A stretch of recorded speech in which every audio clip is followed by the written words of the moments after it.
Welcome. Today we are going to discuss the subject of the ghost in the ancient Greek world. Ancient people were different than us. They thought about different things. And one of the different things they really put a lot of focus into were things like what happens in the afterlife, right? What about life after death? What happens when the soul leaves the body? As well as the subject of wandering spirits, right? What causes a ghost to occur? How does it happen? How does one become a lingering spirit? What different types of wandering spirits are there? Are they good? Are they malevolent? And a lot of thought was put into this by the ancient Greeks. It's so much so that both Plato and Socrates discuss the subject in length, as well as other writers such as Apuleius and later Virgil are all discussing the concept of ghosts.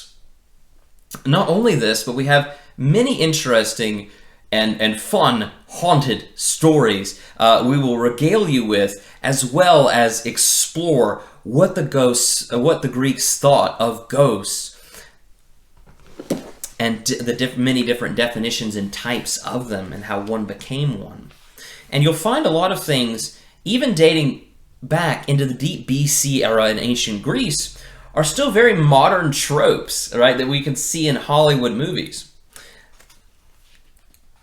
This is from Xenophon, of a ghost attempting to rape a girl and instead inflicting a disease upon her. This occurred in the 2nd century AD, or was written about in that time.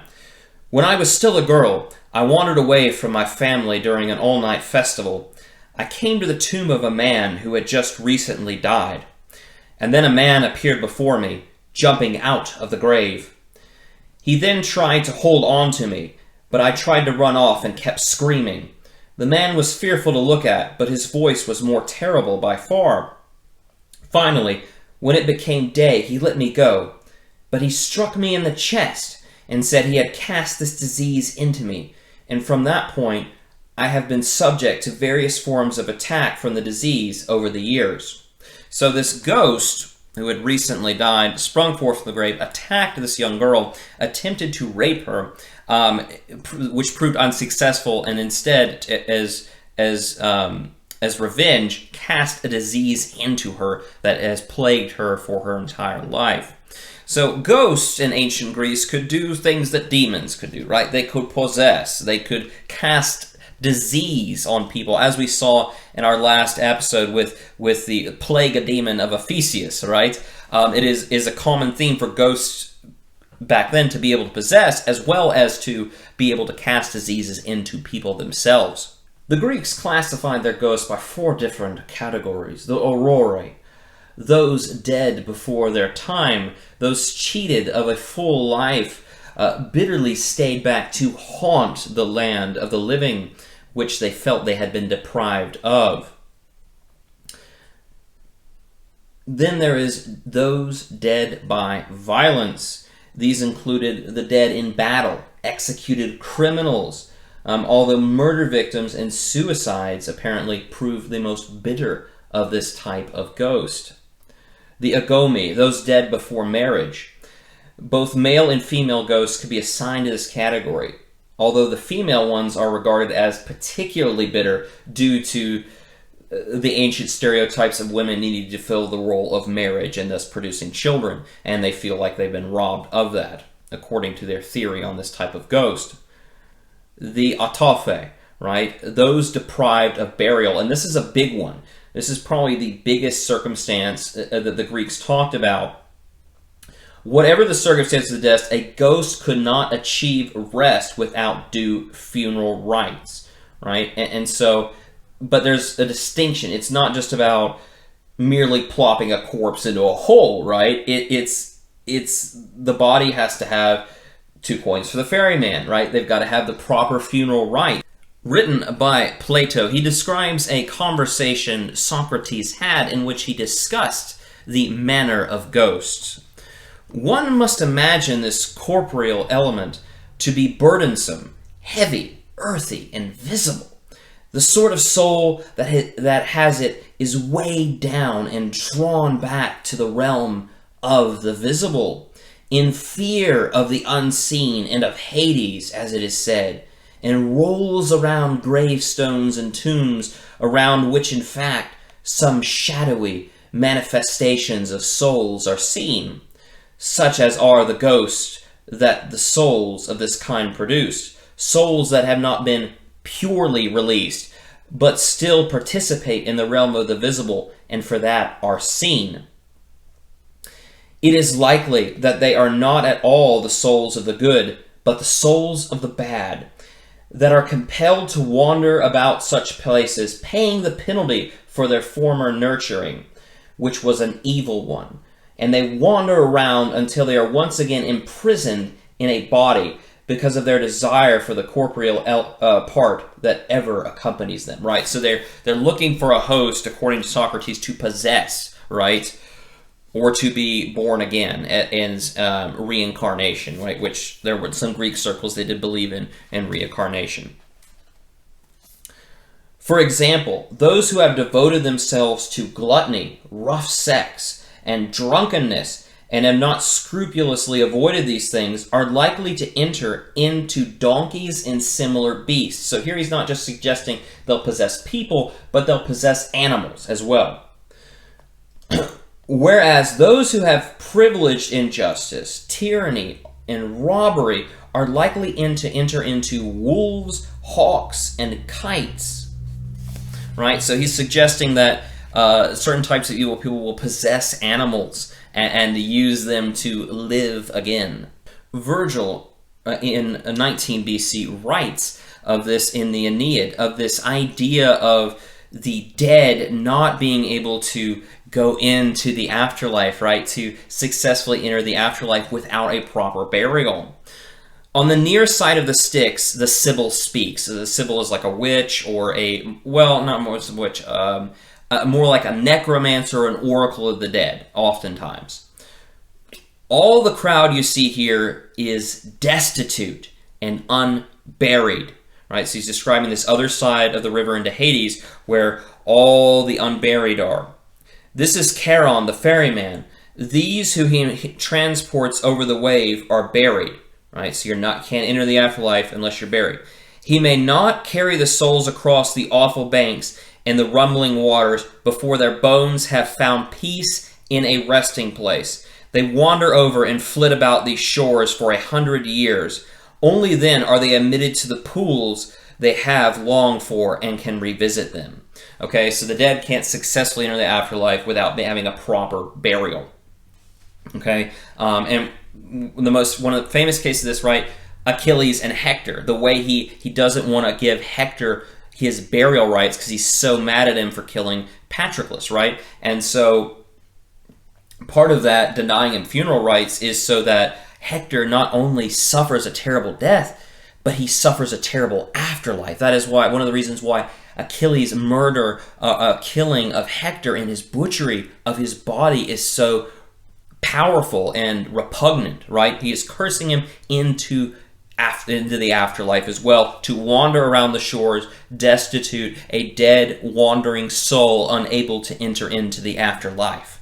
Also in the Iliad, we see the ghost of Patroclus appearing to Achilles in his dreams to give him a proper burial because he cannot rest, right? He still cannot rest until Achilles buries him. This is such a theme that we can witness here in also by Homer in the Odyssey. An episode of Odysseus, right? Some of his men have drowned at sea, right? So they're at sea, they're unburied. So what do you do in this situation? He writes, "We sailed on from there, grieved in heart, but glad to have escaped death ourselves. We had lost some dear comrades, nor did I allow our rounded ships to travel any further before I had called 3 times on each of the unfortunate companions who had died on the plain, slain." So what he's doing here is a cenotaph, right? He is calling out their name 3 times, which will summon their soul back, right? And that's it's a workaround for those who have drowned at sea. So the idea of the unburial thing is pervasive throughout Greek history and Greek society. So not only just about being unburied, but there's more. What about if you kill someone, right? in battle, or you murder someone, right?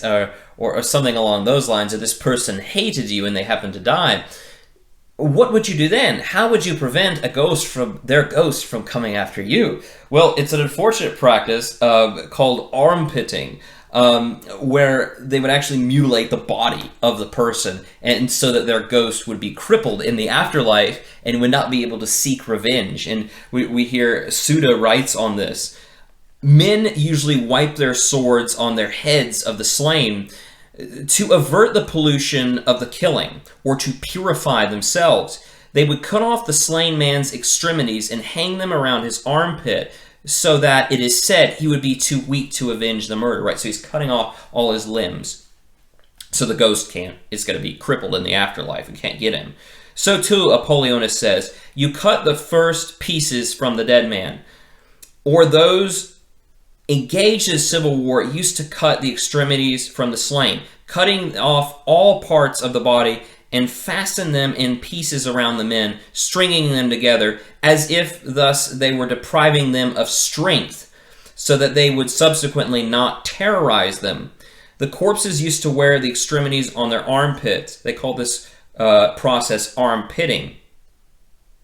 Right, so they're leaving the limbs with the body, but he's all deformed and crippled and is no longer going to be able to seek revenge in the afterlife, right? So we talk about Achilles slaying Hector, right?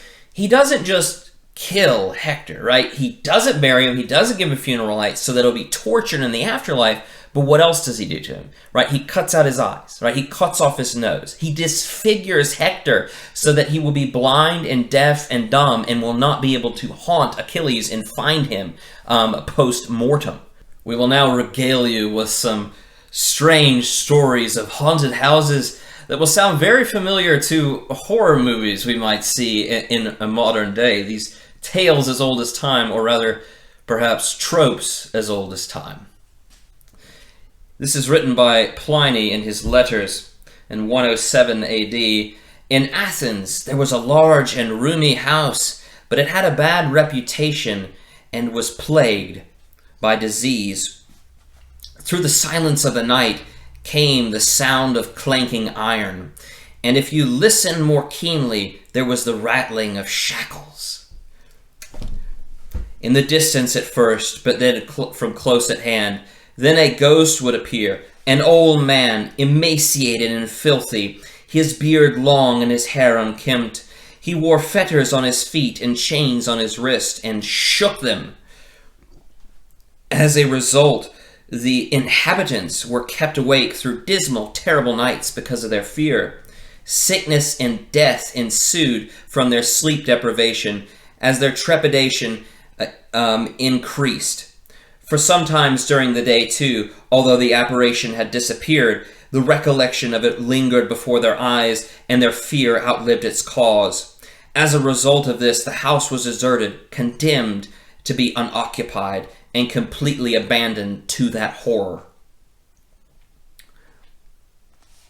So we get the idea. There's a haunted house in Athens, right? And if we're familiar with Charles Dickens' Christmas Tale, right, of the ghost that appears to Scrooge, right? He's in shackles. He's an old, emaciated man, and he's got the chains and the shackles, and he's walking around and confronting them, right? So that's a stereotype that appears much later on. But also, the idea of the ghost appearing at night, but not during the day, is present here, even this far back, right? Even 2,000 years ago, this is a trope. There came to be in Athens Athenodorus, the philosopher. He read the sale notice for the house and was told the price. He was suspicious about its cheapness, and on inquiry learned the whole story. Despite this, or rather because of it, he rented the house. Many times we see people make those mistakes in scary movies these days. As evening came on, he gave the order that a bed be made for him in the front of the house, and asked for writing tablets, a pen, and a lamp. He dismissed all of his people into the interior of the house. He focused his attention, eye and hand, on the job of writing, so that an unoccupied mind would not invent imagined noises and empty terrors for itself. At first, the night was peaceful, as in other houses, But then came the rattling of iron chains. He did not raise his eyes, nor did he put down his pen, but he strengthened his resolve and covered his ears. Then the racket grew louder and drew nearer, and now it sounded as if it was at the threshold, and now within it. He looked up, saw, and recognized the apparition that had been described to him. It stood there, and beckoned with its finger, as if summoning him. Athenodorus, however, made a gesture with his hand to tell it to wait a little while, and applied himself again to his wax tablet and pen. There's a ghost coming after you. Oh, just a moment, please. The apparition rattled its chains over his head as he wrote. He looked at it again and saw it beckoning just as before. Without delay, he picked up his lamp and followed it. It moved with a sluggish gait, as if weighed down by its chains. When it had turned into the court inside the house, it suddenly disappeared and abandoned its companion. The abandoned Athenodorus gathered some grass and leaves and marked the spot. The following day he approached the magistrates and advised him to order the place to be dug up. Bones were found, bound into and wound up in chains. These bones, bare and eaten away by the shackles, were all that was left of the body, which had rotted away because of time and action of the earth. The bones were gathered up and buried by the state. Thereafter, the house was free of the ghost, which had been duly laid, right? So he now has his proper burial. He's going away, for he's no longer going to haunt anybody. He's successfully moved on to the next chapter, right? The afterlife. And we can see that in modern movies today, too, with, hey, we'll just bury him, give him a proper burial, this is all gone. Well, the idea of the proper burial and the ghost all comes from ancient Greece, right? Despite seeing it in modern movies. There are other ways, though, in which the ancient Greeks would rid themselves of an attacking spirit or ghost. If your house is haunted, you might want to pay attention. Rules for attacking ghosts. An attacking ghost sent upon one. If ever an attacking ghost is sent against one's house, if one knows from whom it comes to attack, one is to give name to him, proclaiming the name over 3 days. If he is dead in the earth or dead in some other condition, if one knows his name, one is to proclaim the name. So, say the name. But if one does not know the name, one is to proclaim, O person, whether you are man or woman. He should make dolls or colossi, a male one and a female one, from wood or from clay. Entertain them, and set before them helpings of all food. When you have performed the rites, take the dolls to an unworked forest and fix them there with their helpings, right? So the idea is he's going to give the dolls food and stuff, and the ghosts are then going to enter into the dolls to get the food, and then he's going to take them away, as in he's trapped the soul of the ghost in the doll itself. Another way was to make an actual animal sacrifice to the ghost itself, right? We see here from 460 BC in the Lex Sacra, if a person wants to purify himself from attacking ghosts, he is to call on the ghost wherever he wants and whatever point in the year he wants, and whatever month of the year he wants, and on whatever day he wants, and facing in whatever direction he wants. Then he is to be purified. He is to welcome the ghost and give it water for washing hands, bread, and wine, and he is to give salt to this same ghost. He is to sacrifice a piglet to Zeus, to step back from it and turn a circle around it. It may then be addressed. He may eat, he may sleep wherever he wishes. If someone wants to be purified of an attacking ghost of someone outside the family, or a member of his family, one that manifests itself to his hearing or vision, or any attacking ghost at all, he is to be purified in the same way as a murderer, when he is purified of his attacking ghost. Once he has sacrificed a full-grown victim or animal on the public altar, he is to be pure. He is to mark off the altar boundary with salt, sprinkle it with water from a gold cup, and go away. Whenever someone needs to make a sacrifice to a attacking ghost, he is to sacrifice as he does to the immortal gods. He is to jugulate the victim in the same way, in such a way that the blood flows into the earth. All right, so those are a few ways the ancient Greeks, ideas they had of warding off, right, getting rid of a ghost via magical exorcism. We now have an example of a ghost successfully possessing someone. This is in, of course, by Philostratus on the life of Apollonius, our right, this ancient Greek wizard that keeps coming up. He is at a party, right? He's giving a toast and libations and whatnot, and he notices a young man who is disrupting his speech with loud, rude, and dissolute laughter. Apollonius looks at him and says, "It is not you who are responsible for these insults, but the demon which is controlling you, even though you do not know it." The lad had indeed been possessed without realizing it, for he laughed at things no one else found funny. Sounds like me. And would dissolve into tears without reason. And he talked and sung to himself. Most thought it was the unruly youth that led him to behave in this way, but he was responding to the demon, although it gave the impression of just being drunk at the time. When Apollonius looked at him, the ghost let out as many cries of fear and anger as one hears from people being burned or racked. The ghost swore that it would leave the young man and enter no other person. Apollonius spoke in the manner of a master angrily addressing a slave who was tricky, meddlesome, shameless, and the rest, and bade him depart and give proof of his departure. "I will cast down the statue over there," said the demon, pointing to one of the statues of the king, at which Apollonius had been giving his talk. The statue rocked gently before falling over. One cannot convey in writing the effect the noise made, or the spontaneous applause of the amazed audience.